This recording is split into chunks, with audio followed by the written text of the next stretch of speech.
Hello, everyone. Welcome to the GENXYZ podcast. It's Micah and my cousin Gavin. That's me. And Here we are.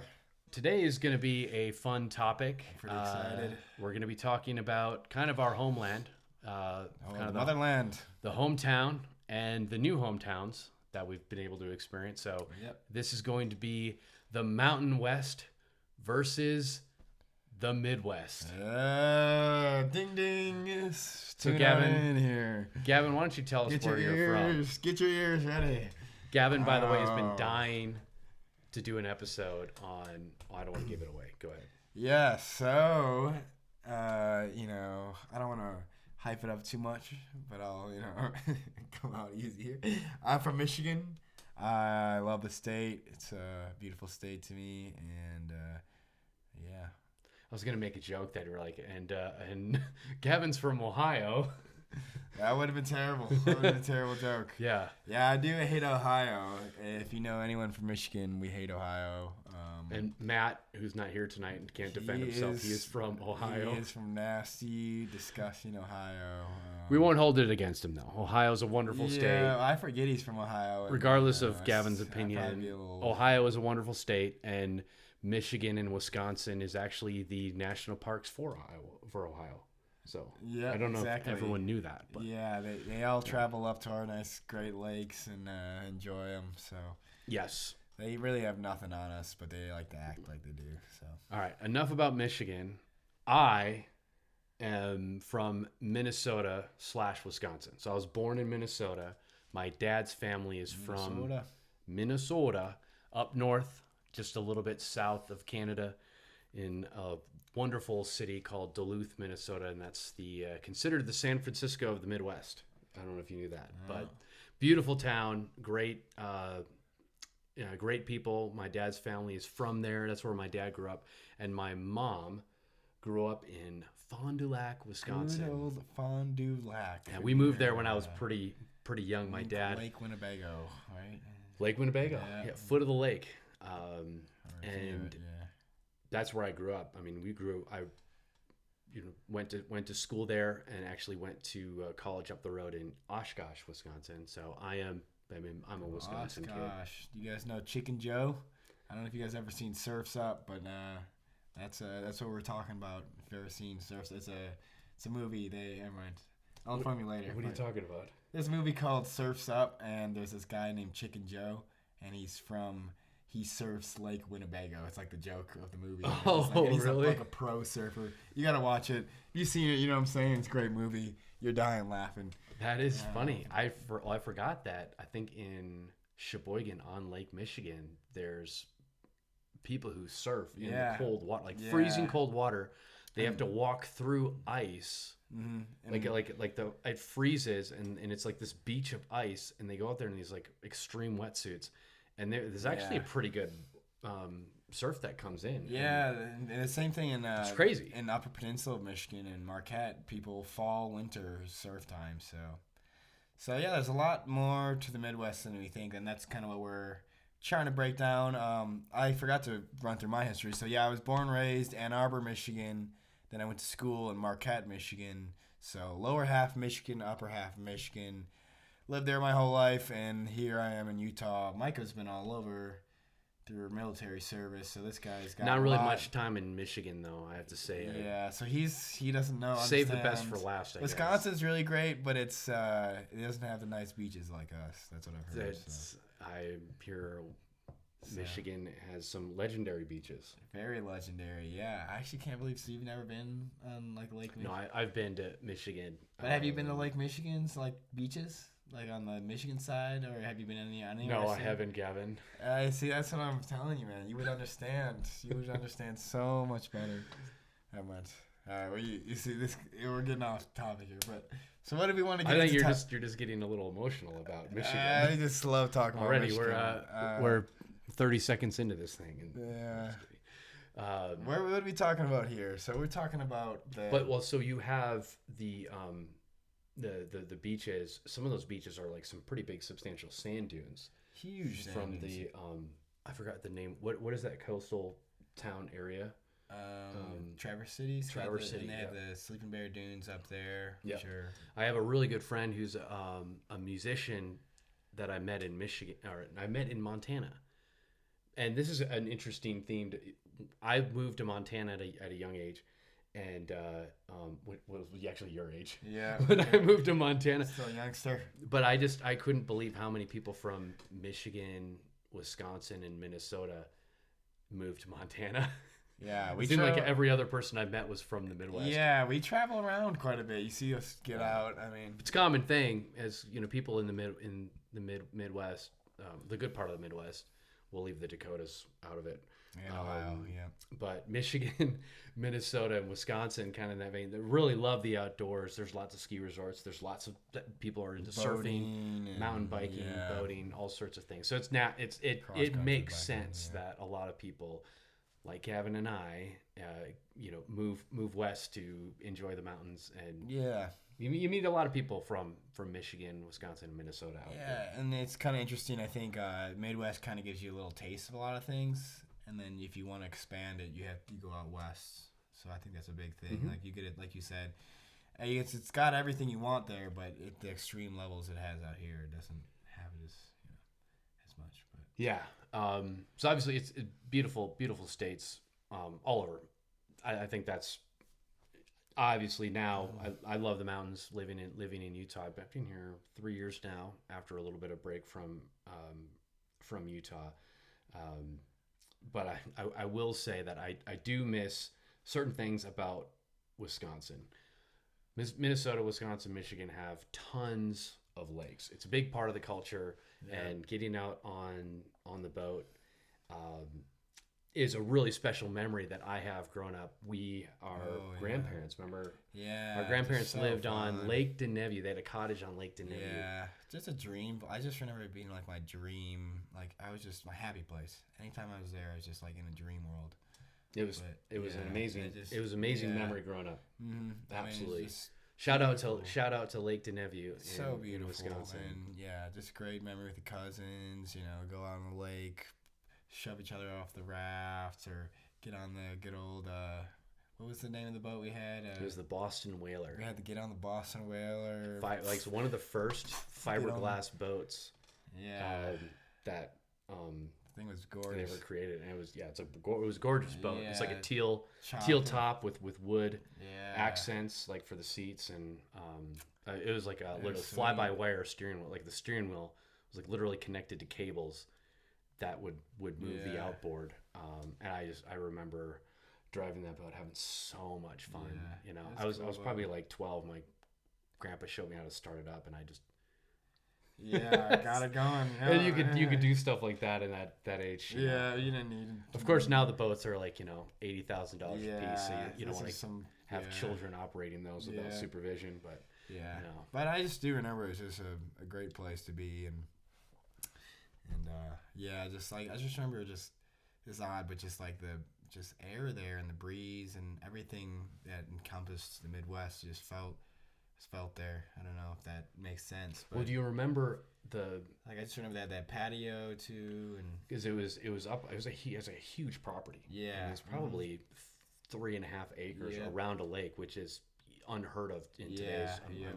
I'm sure, but the house was small. See, like the house was maybe an 8 like. It's like it was pretty small. Yeah. That cottage was probably about the same size as my townhouse here. Yeah, maybe and now, they build these houses on lake that like if it's a 3-acre lot, the house is half of it. Yeah, and, exactly. So it's just a relic of it was built in the 70s, and it was unchanged. Yeah, that was like what was really special about that place. Original boathouse, and the boathouse wasn't like some insane home entertainment system and whatever. It started off as a literal boathouse, like you would put boats in it. And it was like, it was cool because it was, we were focused on just having a good time there, just like we didn't need the fancy mansion or nothing. It was like we had the grandparents, as kids especially too. You don't focus on anything but having fun with your cousins and stuff. It was a great time. Yeah. And we had that golf cart. Golf cart was classic. He'd whip that thing around up and down the stone path. Figured out how to take the governor off. I don't think Grandma ever figured that out, but you know, would like just be hot dogging that thing. Yeah, it's fun, and they had a little path going around the whole house and stuff. Yeah, yeah. It's beautiful, right? Do you remember in the morning times, like the lake runs north south? It's kind of a long narrow lake. So the sun rising up in the east, the light would be behind you. Yeah. And then the sun would set on the opposite side of the lake. It just so you would see that full effect. I just swear it was like a dreamland. It just felt like everything was perfect in that place. Oh, it was so special. But another thing I remember from the morning times I was going to mention is the grandpa 2-hour bathroom. You know, you'd get up in the morning, and our grandpa, he would take 2 hours in the bathroom, so you'd go piss outside, or you'd have to go to the bathroom outside, or you'd have to go with him in there. He'd be like, "Yeah, come in," or he'd be like, "What's crazy grandpa." Like that?" Oh man, that cottage only had one bathroom. Yeah, one bathroom. And the whole family we'd have like 12 people staying there in one bathroom. And then Grandpa would take, of course, 2 hours. I don't know what he would do in there. And it's like it took me a while to realize, like, the whole place would smell like Selsun Blue, like the shampoo. Oh, yeah. Because you'd just be soaking in, I guess. It was just, That's an odd memory, but I just remember that. That is. You get up early, and that's exactly every day. It would be like, you'd run outside or something, but make the pit stop. Yeah. But, I mean, just things like that, I don't know. I think that instills home and why I still love the Midwest. Just thinking about family and friends and so many little memories that just stuck with me that I just can't replace. Especially, like I was telling you, my roots are so close to me at this age. And I think for you, you found a new home here. You were mentioning in Ogden, and I think you've been a little away from the Midwest for a little longer than me, but... It takes a while. I've been like a digital nomad due to military travels. Yeah. But I think you bring up a great point. Most people will attach their friends and family with that home, place. That home. And I do agree with that. When I first moved to Montana, then down to Idaho, and eventually to Utah. Obviously, it's great area, and I've always good making friends quickly, but losing that kind of like close friend or close family support is definitely what really makes the place extra special. So I think that's why I still hold on to a lot of my Midwest roots, but I have been kind of warming up to the West. We have a lot of great things out here. You can't. I was trying to, trust me. I was doing everything I can to talk down on the West, but it's really quite hard because things are quite sweet here. There's a lot of great things, and I've been becoming more accustomed to it. Like you said, I've been getting more friends here and getting more of a community. So I think I'm building memories that are gonna be hard to leave when I do leave here. So it's a huge part. Ben, you came out during probably the best winter of the last 100 years. Yeah, and I still was not happy. So this place. I'm going back to Michigan. Telling everyone about Michigan. Best winter of my life. Couldn't have had any better skiing, but still not satisfied. I think that's truth to my own. But I think it hit you were only going to be out here for a ski season. Maybe even a month or two. I had no idea. Yeah. Well, my recommendation was because the seasons in the Mountain West, the seasons are fantastic. Like you get winter, you get mud season. Spring turns into flower season. Yeah, you barely get a mud season. And then 2-3 weeks of summer before everything starts on fire. Yeah. And then fire season, and then September, October is my favorite time of year because the colors are changing, and the summer heat, because it gets obviously this is a desert out here, so that the temperatures are a little bit more accommodating, but you still have long days, and I think that's what hit you last fall when we were going up Mount Timpanogos, and we were seeing some of those absolutely amazing. Well, I was surprised. Maybe we'll throw a picture in. We can do that. We can do that if possible. But that full video is on the Mitch Swanson podcast. If you guys want to go check out my dad, He's got a podcast developing with some new video content that one of those videos is his trip out to Utah where we went to Mount Timpanogos. I'll check that out. Down, south of Salt Lake City, and the leaves are absolutely booming. Yeah. The aspen, all the yellows. And, yeah. And then you can see the evergreens. Nice good contrast, good temperature, and then the sagebrush goes up in flame, like in red, and it's just I love it. It's such a special. It caught me off guard. I had to slow and I'm very skeptical. I'm not gonna give anything,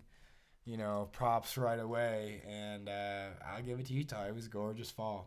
It's really nice, especially if you go to the right places. It's just wonderful. So, and I was like, no way, nothing can beat the Midwest. But I'll give it to you. I still love my Midwest, but it was gorgeous. So it was quite nice. I knew that I couldn't say anything, because if I said, hey Gavin, wait till the fall because the fall colors are amazing, you'd be like, bro, Michigan can't be beat on fall colors. Well, there's more of fall colors.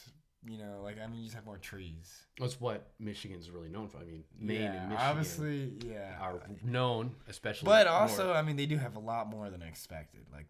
And they're all very vibrant. So, again, here I am, not trying to give Utah. Do you remember, actually, on my mom's podcast, she has the Zion video. Yeah. You remember that? Yeah. So we went down to southern Utah in October of last year, and the fall colors with the contrast of the blue skies and the really the red rock was just something in all that. It was pretty amazing. It was amazing. Zion's unworldly, that's for sure. You have a lot of people, but it's worth it in my opinion. I think I saw something there was this video is Zion worth it to beat the crowds? And I was like, yeah, I think it's pretty worth it. Yeah. We should do a separate podcast on the national parks. Yeah, for sure. Yeah. That would be a good series. See a lot of them, but that was really great. Yeah, we could start with the ones that we've been to, because that was the biggest surprise to me living in Utah, and I didn't really give it a chance the first 2 years to go down to southern Utah, to go to the desert and skip a powder day to go. It's tough for Mike Swanson to do that. It's tough for me. That's pretty rare. I accomplished it last weekend, though. I bypassed a soggy snow basin closing day. Snow basin closing day. I skipped so I could go camping in the rain in southern Utah. Yeah. Still amazing. Yeah. You'll love that video too. On the new Overland podcast that we're starting. So by yours truly. So heck yeah. Stay tuned, folks. Stay tuned. There's a lot out there. No. We're busy. The most impressive thing of Utah, I have to say hands down, is going down to southern Utah, going down to the desert. It's such a unique, very special place. Very special place. There's something that hits me every single time that I leave there and I'm like, oh, that was nice. And I kind of forget about it. And then it's usually that second or third day without cell service. Yeah. Going through those slot canyons. I love not having cell service. It hit me again, and I was with Matt and a few of our very close friends that mean a lot to us. Kind of I guess adopted family in a way. Yeah. And man, it hit me again, just being completely in the moment. Forgetting about the phone, I didn't even know where my phone was. Yeah, I kind of just completely forgot about it, and there's nothing really compares to the desert like that. Yeah, it's something really unique that I never anticipated, but I would have to say for Utah, that's what really puts this place over the top. Yeah, well, I think a lot of people say this too, is just the diversity of landscape they have too. It's just you got desert, you got mountains, you have water. It's got quite a diverse. We're gonna do this Saturday. We're gonna go. Well, I have to work in the morning, because my company likes to do 6 Mondays in a row. He's been fighting it. Wish him luck, guys. Yeah, well, we're making progress. We're doing the Lord's work. So do some quick work, but then go down to Big Cottonwood Canyon and hit up Brighton to go skiing in the morning. Yeah. And then come back out to do a mountain bike ride, kind of when it's warm, And then we'll go to the golf course with our good friend, Mr. Noah Wetzel, which you should definitely check out his photography. Shout out to NoahDavidWetzel.com. And you guys are going to see some great work from him that we're going to put up in the studio and downstairs. Yeah. And it's just fantastic. Really good friend. That guy. He's a fantastic photographer. Check him out. But we're going to go and golf with him. Yeah, which I'd love to go golfing. Yeah, it'd be fun. Yeah, and we're going to go have a good time. And that's another thing. Utah's got some nice golf. And Utah, you can do all that in one day. And it's like, it actually works. I've had some, like the morning was a great powder day and it cleared up. Yeah. I had an amazing mountain bike ride and then went down and the golf course and you kind of it felt like summer and then go to a hockey game that night. And this man gets it done. I need about 3 naps in between every Well, Gavin, we've programmed that in. We know you're going to be taking a few naps. Yeah, so it's usually in the program, but we follow along when we can to see. That's the Midwest. I think that's I don't know if it's something we do there, but I think we're a little more relaxed. I think people out here are a little crazier. I would actually. That's a very good point. I don't know if it's true, but the competitiveness of these folks in Utah and Montana. I would say I felt it a little bit in Montana. Maybe actually less in Montana. Maybe it's because you have Salt Lake City and that crowd. If you go up to Alta, any given day, and there's probably 300 people that can do a backflip. Yeah, it's just. And then half of those cats can do a double backflip.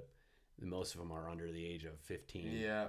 And you're like, I've been up there, and I was like, it's like you're in the middle of a ski movie. Yeah. It's just going off, and I've seen the craziest stuff, and it's just people can really ski here. Yeah. They can really mountain bike. They can really do everything really well at a high elite level, and that sometimes that vibe is really good.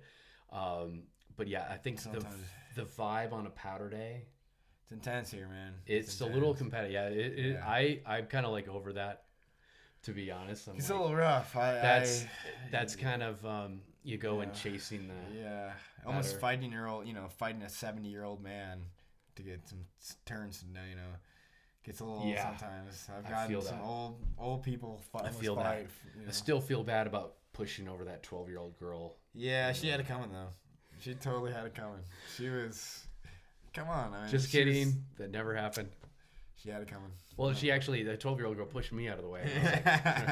Then she did a triple backflip. I was like, flipped him off at the same time. Warranted. That was respect. I'm sorry. My apologies, sir. But it is, I don't know. I think too, just people are raised a little different here. Some folks, I've seen a lot of people in Utah that don't do this stuff, but I don't know. My child was like, that is also very unique. That there's a lot of people I've met in Utah, especially the people you meet from Utah. They've never done anything. They're like, oh, we don't ski. We don't ski. We don't mountain bike. It's like, what? What and they're like snow base. They're like Mount Ogden. Never been up there. Yeah. And I was like, you've never been up there. Yeah. It's 4 miles away from their house. It's pretty wild. To each their own. I will say that landscape in the Mountain West has changed dramatically post-COVID. It got very competitive as people were like, I can work from anywhere, and the rates are at 2.2% for a mortgage, and the Californians invaded, and they just. They had a heyday. Taking it down here, so that's definitely something to know too. Yeah, Michigan, a lot cheaper housing if you really. That's why I'm lucky. I love it there. So if you like the Midwest, you're doing pretty good on housing.